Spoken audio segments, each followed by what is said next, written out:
6, New York, New York. 5 days after stealing more than $3 million from the Fratellanza, Jack Twist went to see a dead woman who still breathed. At 1 o'clock Sunday afternoon in a respectable neighborhood on the east side, he parked his Camaro in the underground garage beneath the private sanitarium and took the elevator up to the lobby. He signed in with the receptionist and was given a visitor's pass. One would not think the place was a hospital. The public area was tastefully decorated in Art Deco style suited to the building's period. There were 2 small Erte originals, sofas, 1 armchair, tables with neatly arranged magazines, and all the furniture had a 1920s look. It was too damn luxurious. The Ertes were unnecessary. 100 other economies were obvious, but the management felt that image was important in order to continue to attract upper-crust clientele and keep the annual profit around the 100% mark. The patients were of all types, middle-aged catatonic schizophrenics, autistic children, the long-term comatose, both young and old, but they all had 2 things in common. Their conditions were all chronic rather than acute, and they were from well-to-do families who could afford the best care. Thinking about the situation, Jack invariably became angry that no place in the city provided fine custodial care for the catastrophically brain-injured or mentally ill at a reasonable price. In spite of huge expenditures of tax money, New York's institutions, like public institutions everywhere, were a grim joke that the average citizen had to accept for a lack of alternatives. If he had not been a skilled and highly successful thief, he would not have been able to pay the sanitarium's exorbitant monthly charges. Fortunately, he had a talent for larceny. Carrying his visitor's pass, he went to another elevator and rode up to the 4th of 6 floors. The hallways in the upper levels were more reminiscent of a hospital than the lobby had been. Fluorescent lights, white walls, the clean, crisp, minty smell of disinfectant. At the far end of the 4th floor hall, in the last room on the right, lived the dead woman who still breathed.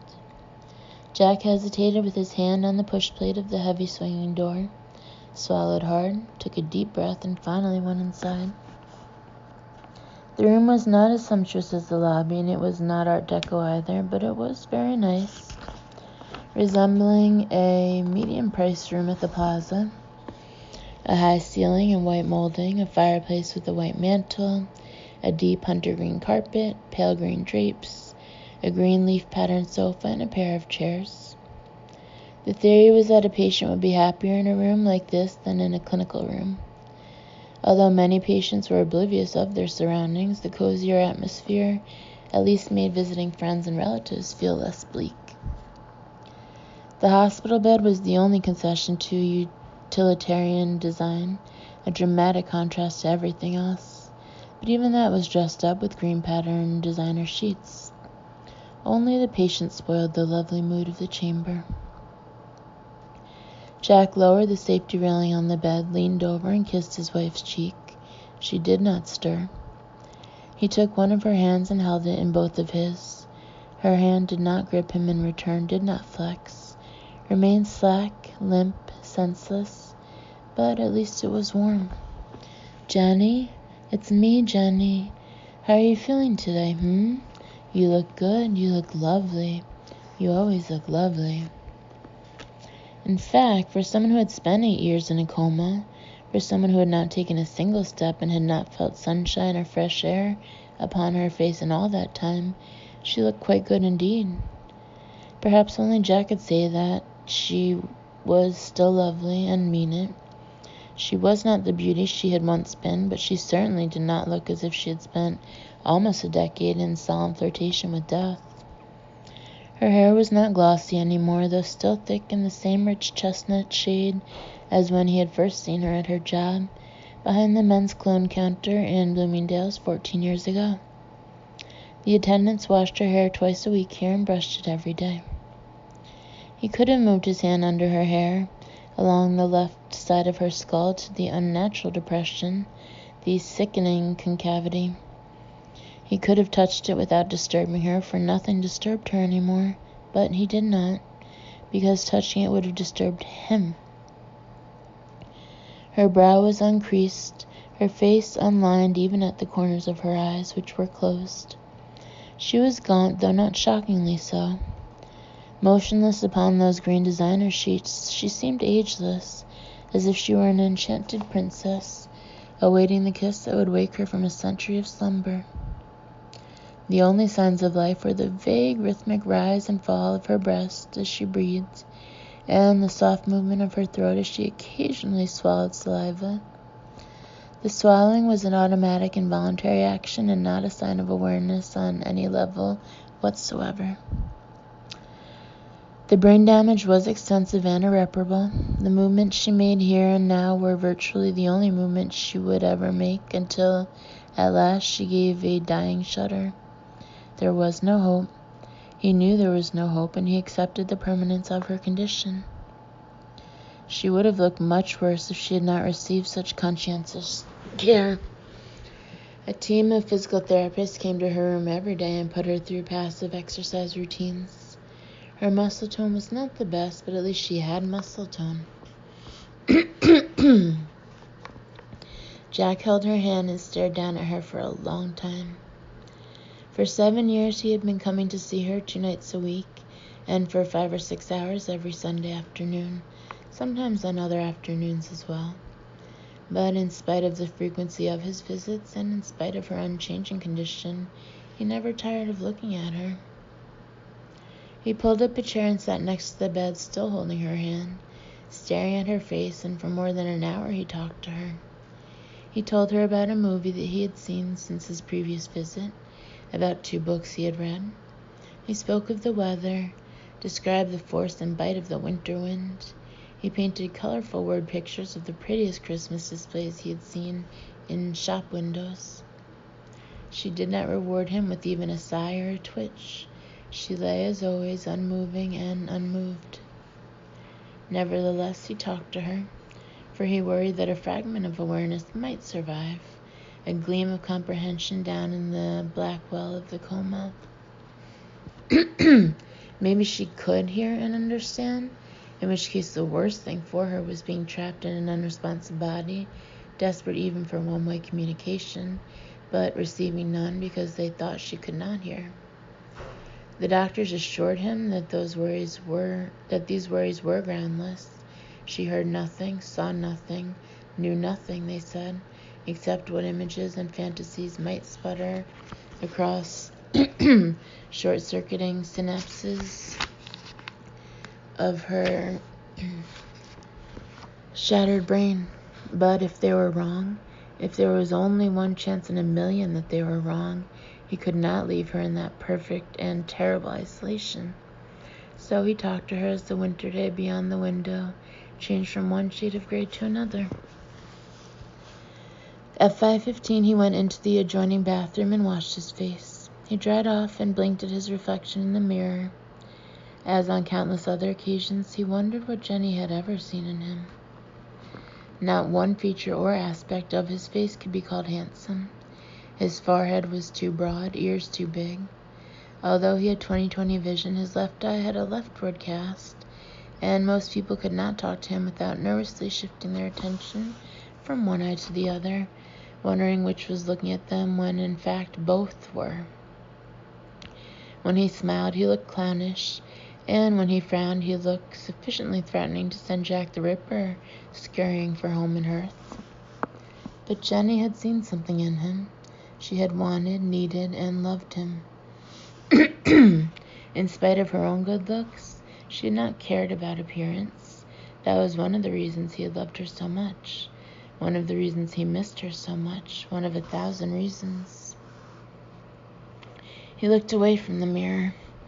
If it was possible to be lonelier than he was now, he hoped to God he never slipped down that far. He returned to the other room, said goodbye to his unheeding wife, kissed her, smelled her hair once more, and got out of there at 5:30. In the street, behind the wheel of his Camaro, Jack looked at passing pedestrians and other motorists with loathing. His fellow men, the good, kind, gentle, righteous people of the straight world, would regard him with disdain and possibly even disgust if they knew he was a professional thief, though it was what they had done to him and to Jenny that had driven him to crime. He knew anger and bitterness solved nothing, changed nothing, and hurt no one but himself. Bitterness was corrosive. He did not want to be bitter, but there were times when he could not help it. Later, after dinner alone at a Chinese restaurant, he returned to his apartment. He had a spacious one-bedroom co-op in a first-class building on Fifth Avenue, overlooking Central Park. Officially, it was owned by a Liechtenstein-based corporation which had purchased it with a check written on a Swiss bank account, and each month the utilities and the association fees were paid by the Bank of America out of a trust account. Jack Twist lived there under the name Philippe Delon. To the doormen and other building employees, to the few neighbors with whom he spoke, he was known as the odd and slightly disreputable scion of a wealthy French family who had sent him to America ostensibly to scout investments, but actually just to get him out of their hair. He spoke French fluently and could speak English with a convincing French accent for hours without slipping up and revealing his deception.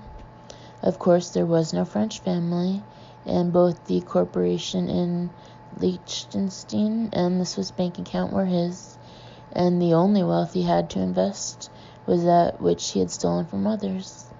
He was not an ordinary thief. In his apartment, he went directly to the walk-in closet in the bedroom and removed the false partition at the rear of it. He pulled 2 bags from the secret 3-foot-deep storage space and took them into the dark living room, not bothering to turn on lights. He piled the bags beside his favorite armchair, which stood by a large window.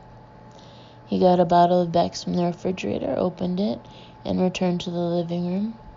He sat in the darkness for a while by the window, looking down on the park where lights reflected off the snow-covered ground and made strange shadows in the bare-limbed trees. He was stalling, and he knew it. Finally, he switched on the reading lamp beside the chair. He pulled the smallest of the 2 bags in front of him, opened it, and began to scoop out the contents. Jewels, diamond pendants, diamond necklaces, glittering diamond chokers, a diamond and emerald bracelet, 3 diamond and sapphire bracelets, rings, brooches, barrettes, stick pins, jeweled hat pins. These were the proceeds of a heist that he had pulled off single-handedly 6 weeks ago. It should have been a 2-man job, but with extensive and imaginative planning, he had found a way to handle it himself, and it had gone smoothly. The only problem was that he had gotten no kick whatsoever from that heist. When a job had been successfully concluded, Jack was usually in a grand mood for days after. From his point of view, these were not simply crimes, but also acts of retribution against the straight world, payment for what it had done to him and to Jenny. Until the age of 29, he had given much to society, to his country, but as a reward he had wound up in a Central American hellhole, in a dictator's prison, where he had been left to rot. And Jenny, he could not bear to think about the condition in which he had found her when, at last, he had escaped and come home. Now, he no longer gave to society, but took from it, and with intense pleasure. His greatest satisfaction was breaking the rules, taking what he wanted, getting away with it, until the jewelry heist 6 weeks ago. At the end of that operation, he had felt no triumph, no sense of retribution. That lack of excitement scared him. It was, after all, what he lived for. Sitting in the armchair by the window, he piled the jewelry in his lap, held selected pieces up to the light, and tried once more to gain a feeling of accomplishment and revenge. He should have disposed of the jewelry in the days immediately following the burglary, but he was reluctant to part with it until he had squeezed at least a small measure of satisfaction from it.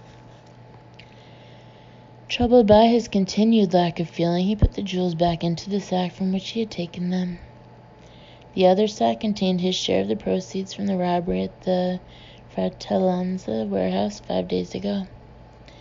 They had been able to open only one of the two safes, but that had contained over $3,100,000, more than $1 million apiece, in untraceable 20s, 50s, and 100s. By now he should have begun to convert the cash into cashier's checks and other negotiable instruments for deposit by mail in his Swiss accounts. However, he held on to it because, as with the jewelry, the possession of it had not yet given him a sense of triumph. He removed thick stacks of tightly banded currency from the bag and held them, turned them over in his hands. He brought them to his face and smelled them. That singular scent of money was usually exciting in itself, but not this time. But he did not feel triumphant, clever, lawless, or in any way superior to the obedient mice who scurried through society's maze exactly as they were taught. He just felt empty. If this change in him had occurred with the warehouse job, he would have attributed it to having stolen from other thieves rather than from the straight world. But his reaction subsequent to the jewelry heist had been the same, and that victim had been a legitimate business. It was his ennui following the jewelry store action that caused him to move on to another job sooner than he should have. Usually he pulled off one job every 3 or 4 months, but only 5 weeks had elapsed between his most recent operations. Alright, so maybe the usual thrill eluded him on both these recent jobs because the money was no longer important to him. He had set aside enough to support himself in style for as long as he lived, and to take care of Jenny even if she endured a normal lifespan in her coma, which was unlikely. Perhaps all along the most important thing about his work had not been the rebellion and defiance of it, as he had thought. Perhaps instead he had done it all just for the money, and the rest of it had been merely cheap rationalization and self-delusion. But he could not believe that. He knew how he felt, and he knew how much he missed those feelings now. Something was happening to him, an inner shifting, a sea change. He felt empty, adrift, without purpose. He dared not lose his love of larceny. It was the only reason he had for living. He put the money back into the bag. He turned out the light and sat in the darkness, sipping Beck's and staring down at Central Park. In addition to his recent inability to find joy in his work, he had been plagued by a recurring nightmare more intense than any dream he had ever known. It had begun 6 weeks ago, before the jewelry store job, and he'd had it 8 or 10 times since. In the dream, he was fleeing from a man in a motorcycle helmet with a darkly tinted visor. At least he thought it was a motorcycle helmet, although he could not see many details of it or anything else of the man who wore it. The faceless stranger pursued him on foot through unknown rooms and along amorphous corridors, most vividly along a deserted highway that cut through an empty moon-washed landscape. On every occasion, Jack's panic built like steam pressure in a boiler until it exploded and blew him awake. The obvious interpretation was that the dream was a warning, that the man in the helmet was a cop, that Jack was going to get caught. But that was not the way the nightmare felt. In the dream, he never had the impression that the guy in the helmet was a cop. Something else. He hoped to God he would not have the dream tonight. The day had been bad enough without that midnight terror. He got another beer, returned to the chair by the window, and sat down in the darkness once more. It was December 8th, and Jack Twist, former officer in the elite United States Army Rangers, former POW in an undeclared war, a man who had helped save the lives of over 1,000 Indians in Central America, a man who functioned under a burden of grief that might have broken some people, a daring thief whose reservoir of courage had always been bottomless, wondered if he had run out of the simple courage to go on living. If he could not regain the sense of purpose he had found in larceny, he needed to find a new purpose, desperately.